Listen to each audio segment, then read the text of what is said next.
How is everybody doing? This is L.A.Kendrick, back with another tale from the water. Would you dare? Everything cryptid, supernatural, extraterrestrial, extra-dimensional. You name it, we talk about it here. Turn that down so we don't be disturbed. Got this set in a continuous loop.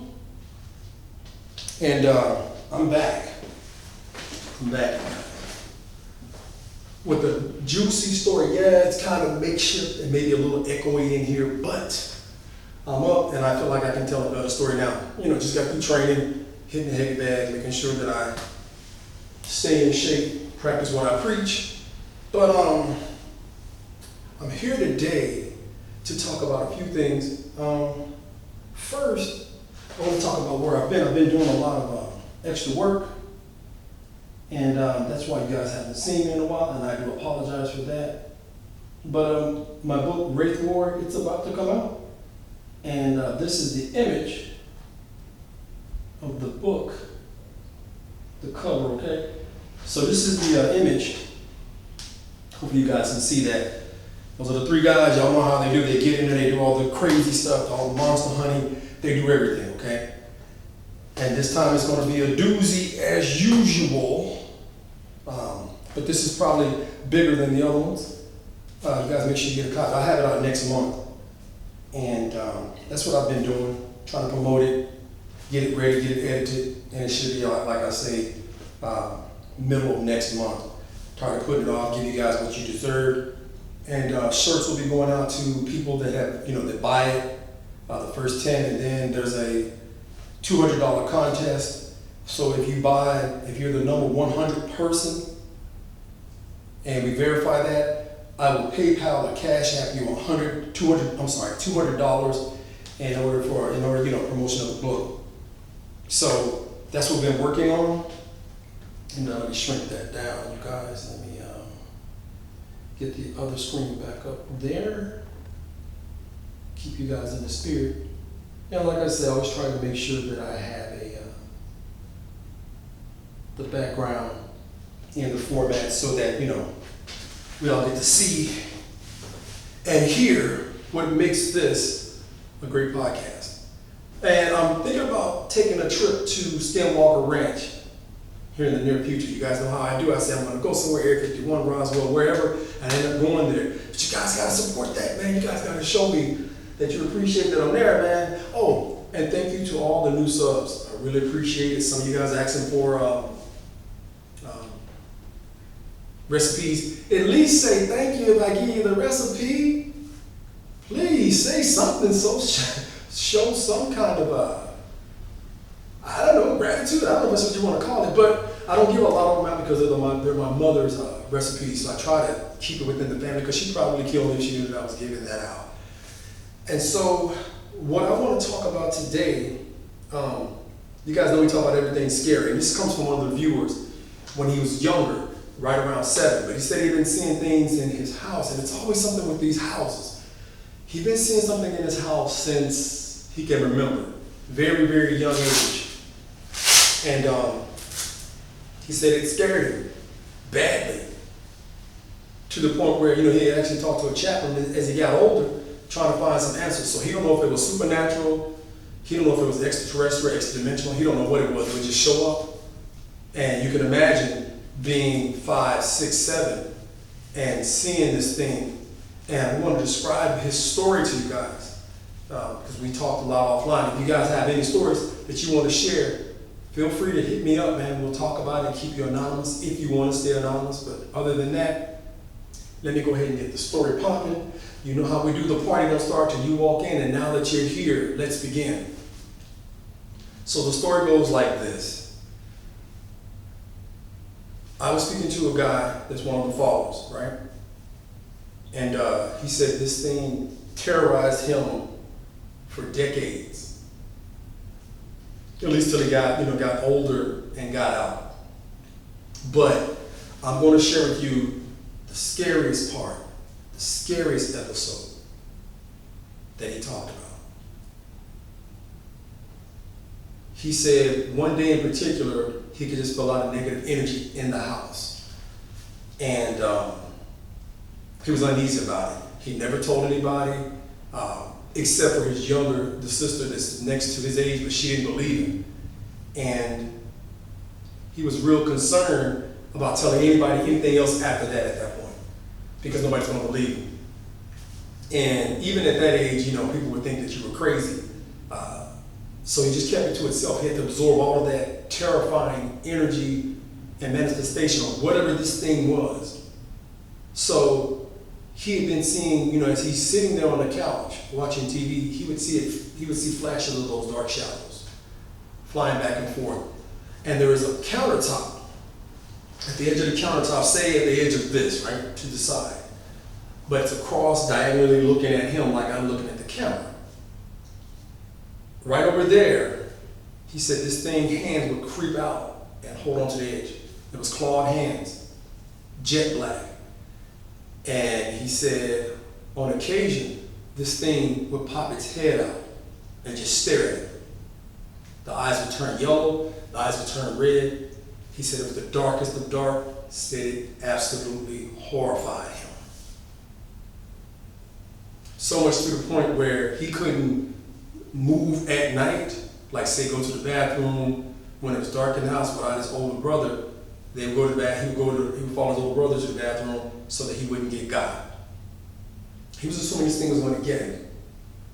So this particular night, he's feeling all this negative energy, thinking, yeah, my brother will be home soon. And apparently his brother didn't come back because his brother's quite a bit older than he is. And he was out, I guess, chasing the ladies, you know how they do. And he had a date apparently. And so his brother didn't come home. So like 9, 10, 11, he could hear scuffling and shuffling running around in the room, in the kitchen. Because that's where the laundry, the kitchen, he said, was attached to the countertop. But right next to the kitchen, there's an opening that leads into the laundry room and the bathroom.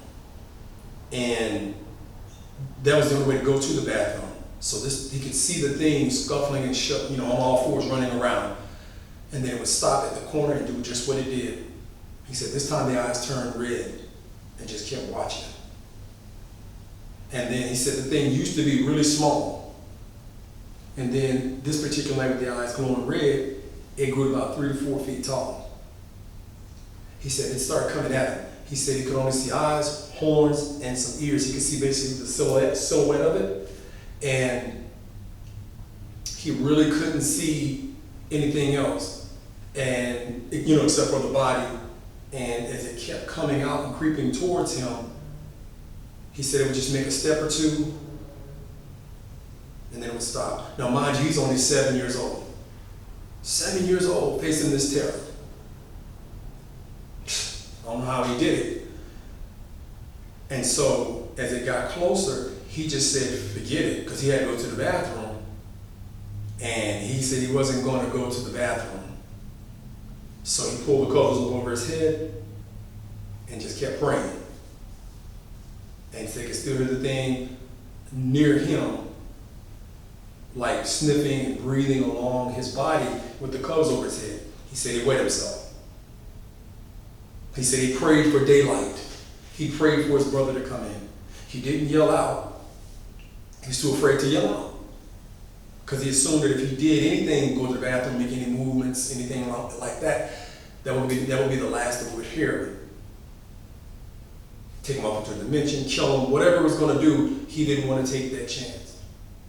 He said finally, as he was crying and he wet himself, the thing shuffled off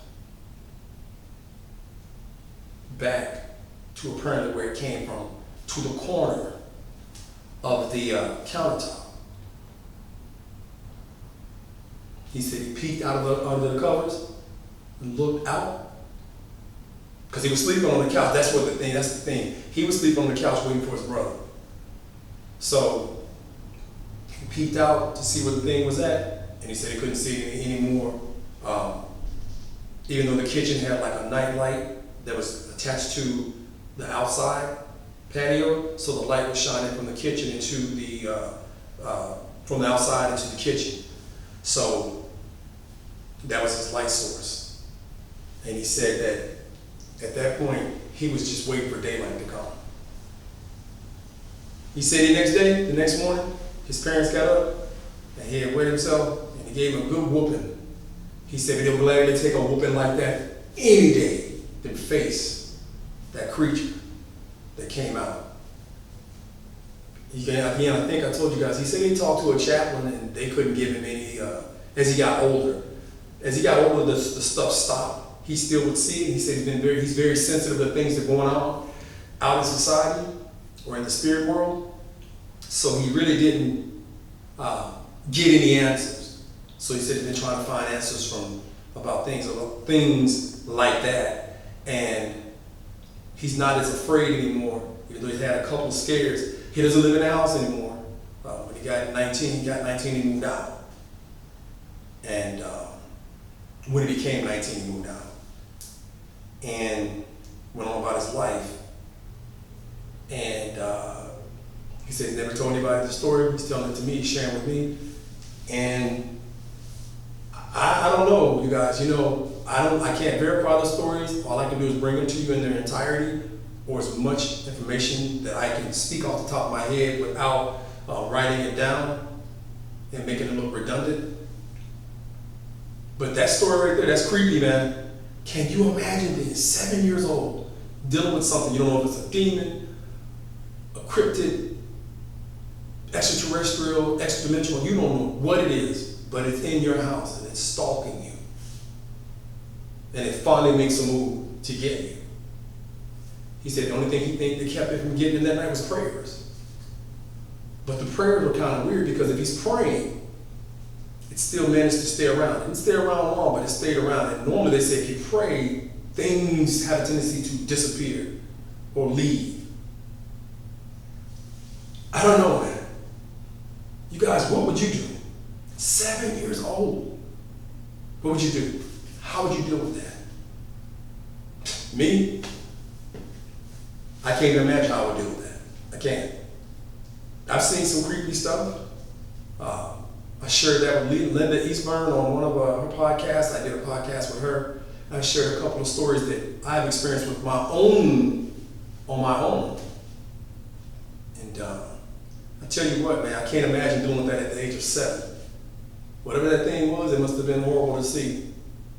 And so that is the story for today in this episode. You guys like, share, comment, and subscribe. Remember, be ready for the contest with it's attached to the new book, Rage War, that's coming out. It's a $200 contest for the person that buys the 100 book. Cash App, PayPal, I will send that to you. All you gotta do is verify that you bought that book, and that money will be coming right to you. So, with that being said, let me wrap this thing on up. And you guys, again, thank you for all the new subs. And remember how we do here. If you happen to work in the wee hours of the morning, check the dark recesses of your home. Or at night, check your closets, check under your beds. If you have to go outside and go to work or coming in from work, be mindful of your surroundings. Check inside your car, check under your car. Because you never know what evil, goblin-looking thing is lurking in the dark, waiting to make you a story. And this has been L.A.Kendrick with another talking about Would You Dare? And until next time, look out for the new book, you guys. Stay safe and fill in the rest.